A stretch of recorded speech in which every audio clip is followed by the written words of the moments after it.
वेगळं आहे. हे लाल काय आहे हो मला माहित नसतं. हे सगळे लोक उभे राहून आपण हे थांबूया का साईडला? पण आहे की नाही परमिशन माहिती नाही. काय बाहेर सिनरी का? नाही हेच याचाच फोटो. हे बघ ना, हा जो आहे ना हँगिंग ब्रिज आहे ना, त्याचं Guinness book of world record मध्ये हे आलंय ना, सगळ्यात उंच. म्हणजे खाली दरी खूप खोल आहे आणि वाईट आहे. आणि हा मोठा बोगदा आहे आता. वाव, काय सुंदर ना, मस्त.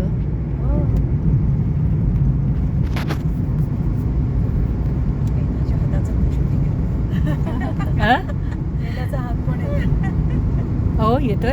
मग मी बाजूला करते. वेदाला डायरेक्ट मिळेल आता, समोरच आहे ती. याच्याने वेळ कशी वाढली? मग अशी 1.5 तास म्हणत होतो, आता 2 तास 21 मिनिटं झाली. पुढे असेल पुण्यात ट्रॅफिक. पुढे ट्रॅफिक असेल. त्याच्याने उलट अर्धा तास कमी